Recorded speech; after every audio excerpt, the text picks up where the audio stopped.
कुछ दिखाई देता है सब अग्नि का ही प्रणाम है।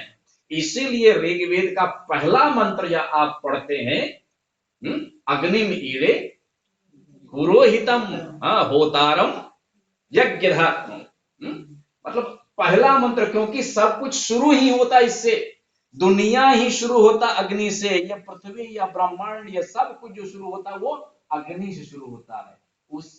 इसी गार्यपथ अग्नि में तीन प्रकार के अग्नि हैं। एक तो द्यू का अग्नि है, एक बृहस्पति अग्नि है, एक गार्यपथ अग्नि है।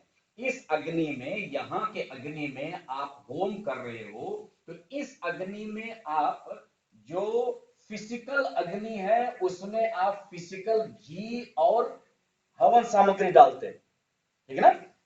पेड़ पौधे जो औषधियां हैं एकत्रित करके आप इसमें जलाते हो तो वायुमंडल में शुद्धि होती है उससे।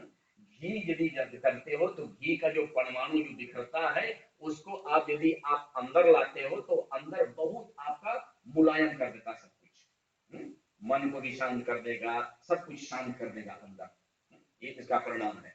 यदि वही आहुति आप द्यू अग्नि में डालना चाहते हैं तो फिर वहां घी नहीं डलेगा। उस द्यू अग्नि, द्यू मतलब यहाँ और सूर्य के बीच वाला जो अग्नि है उसमें घी कैसे डालोगे, संभव नहीं है ना, घी नहीं डाल सकते हैं। तो उसमें कौन सा घी डालोगे, कौन सा आहुति देगा उसमें, उसमें आहुति होता है सोम का, सोम का। अग्नि सोमात्मकम जगत, जो बीच वाला अग्नि है उसमें कौन से आहुति डालोगे, वो कहते हैं उसमें आहुति अपने श्वास का आहुति उसमें डाला जाता है। यहां आप इसको कहते हैं द्रव्य यज्ञ, यहां पर आप द्रव्य के आहुति डालते हैं, बीच में आप श्वास के आहुति डालते हैं, और उससे ऊपर जो है वहां पर आप सोम की आहुति डालते हैं, है ना। तो यज्ञ करने से इस छोटी सी अग्नि से हमें ये सीख मिलता है कि जब इसमें हम कुछ डालते हैं तो इसको हम समझने की कोशिश करें कि अग्नि है क्या, किस लिए हम अग्नि में डाल रहे हैं। अग्नि में जो कुछ हम डालते हैं तो वो सूक्ष्म बन जाता है, पता आपको ना। जब हम कुछ अग्नि में डालते हैं तो वो स्थूल से वो सॉलिड, यहाँ फास्ट फॉर्म जो होता है, फास्ट फॉर्म से वो खास फॉर्म में बन जाता है। तीन प्रकार के हैं, तीन अवस्था है।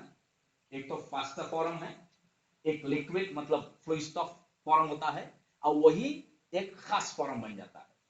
तो यदि हम अग्नि में कुछ डालते हैं कुछ फास्ट फॉर्म के, तो वो जल करके और वो फिर खास फॉर्म होता है। जब खास फॉर्म में बनता है तो वो जा करके फिर वो सूक्ष्म जगत में जा करके फिर मिल जाता है। ये घी तो ऊपर नहीं जाएगा आपका, ना ही ये सामग्री ऊपर जाएगी, है ना। आप कहोगे भाई हम फेंक देते ऊपर चला जाएगा, नहीं जाएगा। इसको ले जाने के लिए एक ही तरीका है, आप अग्नि में इसकी आहुति डालिए।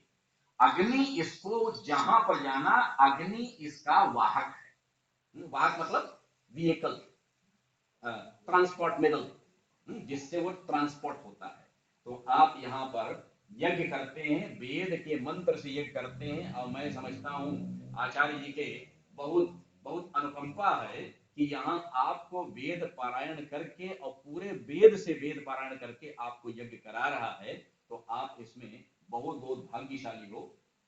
और बहुत धन्यवाद है कि आप मेरा दो शब्द सुने, और आचार्य जी मेरे को आमंत्रित किए कि यहाँ पर पारायण चल रहा है, और मेरे को अभी 2 दिन बाद भारत जाना है।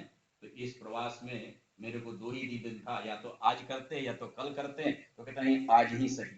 तो इसीलिए आया आपसे 2 शब्द मैं आपसे कहा। मैं ये आशा करता हूँ कि आप थोड़ा बहुत कुछ समझ गए होंगे कि किस लिए यज्ञ किया जाता है, और